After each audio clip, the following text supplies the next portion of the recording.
Vamos conversar agora com o Fernando Horta, historiador e professor, já está conectado aqui com a gente. Oi, Fernando, como você está? Tudo bem por aí? Tudo bom, Thalita? A gente está levando, né? Está aguentando aí. Que bom que a gente ainda consegue ter um pouquinho de espaço para poder falar o que pensa antes deles tentarem um golpe nesse país tão maluco, né? E já aproveitando e hipotecando a nossa solidariedade aí, 505 mil mortos, que isso tenha efetivamente um custo para as pessoas que participaram desse genocídio. Que dureza, né? Seguimos resistindo. Fernando, vamos falar sobre essa bomba, então, que explodiu hoje em relação a essa denúncia de corrupção na compra da Covaxin, com inclusive essas informações do deputado Luiz Miranda de que o ex-presidente, olha só, o presidente Bolsonaro sabia dessa informação, foi o próprio deputado que levou essas informações para o presidente, falou com ele pessoalmente e não obteve qualquer retorno. O presidente disse que iria até a Polícia Federal já declarou que não sabe de uma denúncia desse tipo sendo feita pelo próprio presidente da República. Então, assim, qual a sua avaliação sobre isso que a gente descobre a partir de hoje? Qual o impacto na CPI da Covid? Muita gente avaliando que, de fato, as discussões ali na CPI sobem um degrau, isso avança com bastante força. Qual a sua avaliação sobre esse esquema de corrupção que a gente descobre a partir de hoje? Olha, Thalita, a gente tem que entender o seguinte, Bolsonaro sempre viveu a política através das relações que ele mesmo pautou, que hoje nós chamamos de rachadinha, né? Os 3 filhos fizeram isso, nós temos investigações em curso que não podem atingir o presidente por conta do cargo que ele ocupa, ele não pode ser investigado nem processado por crime anterior ao mandato, então tudo isso está sendo aguardado no momento em que ele sair da presidência, tudo isso vai aparecer. Agora, contra os filhos isso é muito comum, está aparecendo já em diversos lugares, e isso parece que se transportou para o Palácio do Planalto.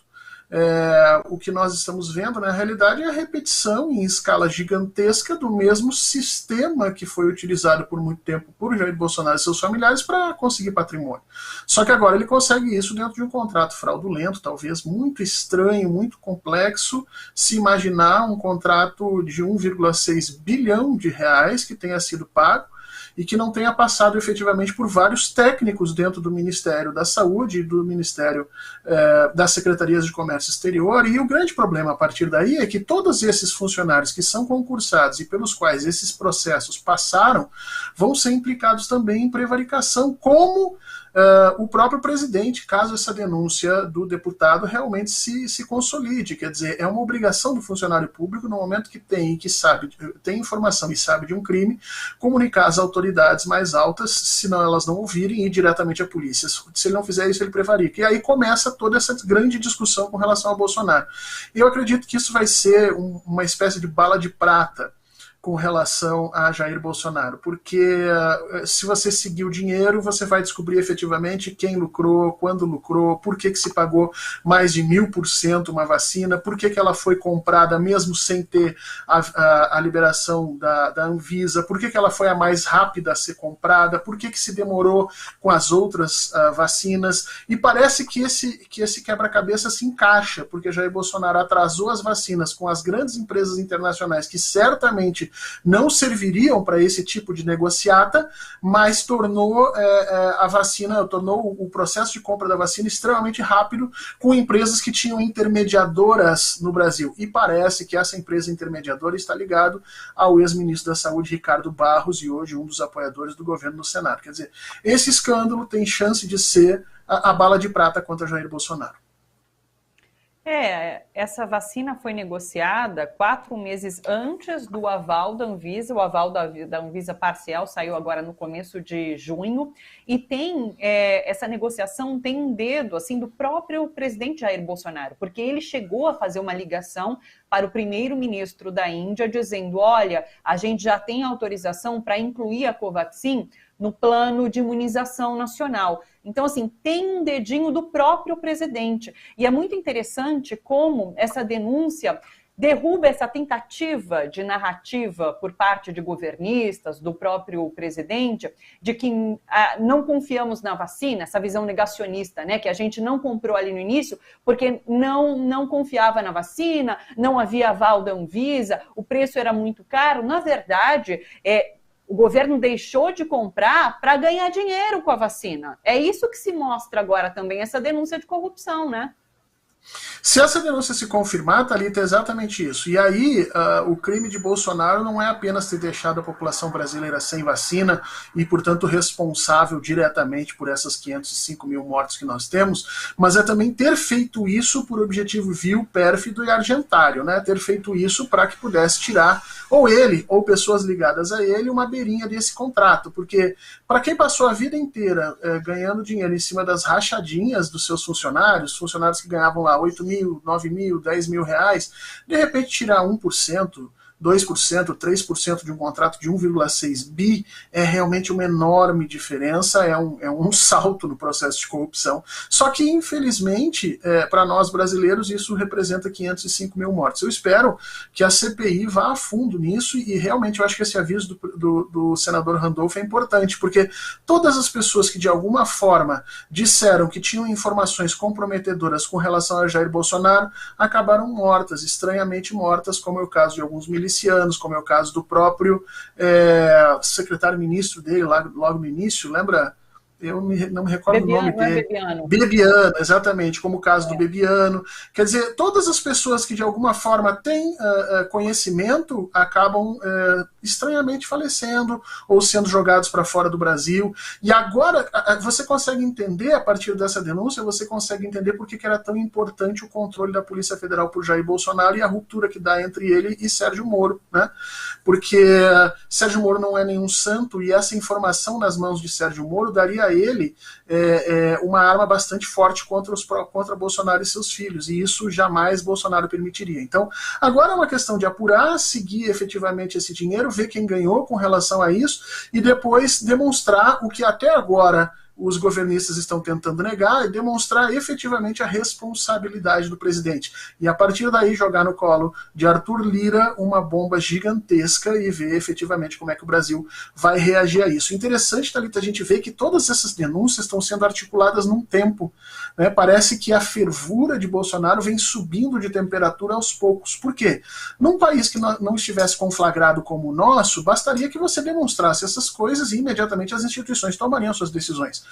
Mas num país conflagrado como nós estamos, com essa quantidade de pessoas dispostas a matar e morrer por Jair Bolsonaro, incluindo aí algumas dessas pessoas das forças de segurança brasileiras, é necessário que você mude o pensamento dessas pessoas aos poucos. É necessário que essas informações venham, vamos dizer assim, em doses, com muita calma, para que não pareça efetivamente que o que está se fazendo é uma grande armação contra o presidente.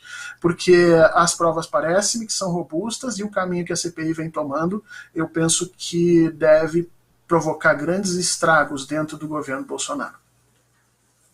É uma pena que um dos críticos dessa CPI é o próprio Arthur Lira, né, que ontem declarou que acha que essa CPI não era momento para acontecer, que não vai dar em nada, disse também que não há base para o impeachment. Então, quando essa finalização chegar, enfim, ao fim, vamos ver como Arthur Lira vai reagir a tudo isso, né? Agora, sobre o deputado, inclusive o Luiz Miranda, ele deu uma entrevista hoje para a CNN Brasil, eu acompanhei, em que ele diz que temia pela própria vida, né? Pela vida dele, pela do irmão e pela vida dos familiares. Logo depois, o senador Randolph Rodrigues, então, faz essa postagem dizendo que ele faria essa requisição de reforço na segurança do deputado e de familiares. E de fato isso, é uma denúncia bombástica, e eu queria tentar entender aqui com você o porquê do deputado trazer isso à tona nesse momento, porque ele é um bolsonarista, ele é um aliado, não só aliado, mas um bolsonarista muito próximo do presidente,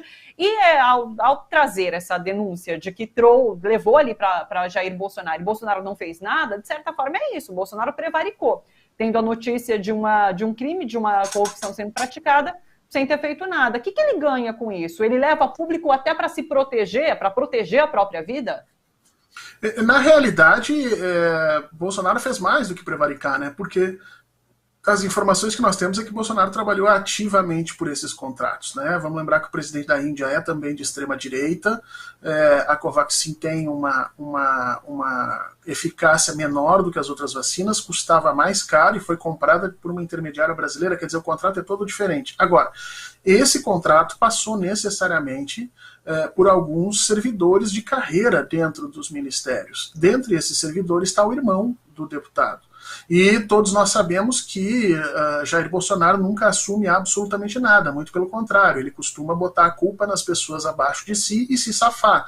Com medo desse mesmo processo, muito provavelmente esse deputado se adiantou e a partir daí tentou proteger o seu irmão, proteger as carreiras das pessoas que participaram dessa situação. Isso é muito comum dentro de estruturas carregadas por corrupção.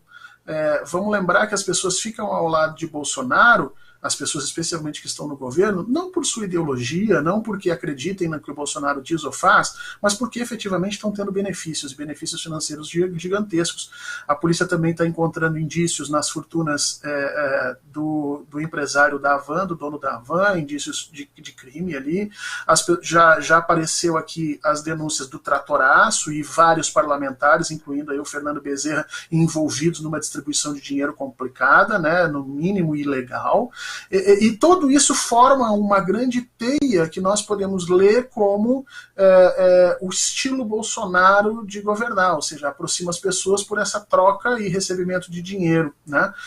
Aquilo que, inclusive, quando ele se elegeu, disse que jamais faria e em diversas manifestações mentiu, dizendo que o Brasil não tinha mais corrupção. Nós estamos vendo que, em realidade, a corrupção agora se transporta diretamente para o Palácio do Planalto, e que a gente tem que saber só se há provas suficientes para implicar o presidente. Acredito que haja. E nesse caminho, as pessoas que estão ali envolvidas começam a pular, literalmente, tentando proteger a sua própria vida, o seu próprio emprego, a sua própria história, e isso ajuda muito a CPI, porque vai permitindo que nós tenhamos mais informações a respeito do que efetivamente está acontecendo. Durante essa entrevista de Luiz Miranda, ele fala sobre Pazuello também, né? Ele diz que Pazuello, ele teve o relato de que Pazuello foi demitido, foi botado para fora do Ministério da Saúde por, de alguma forma, tentar denunciar esse esquema de corrupção que acontecia na compra da Covaxin.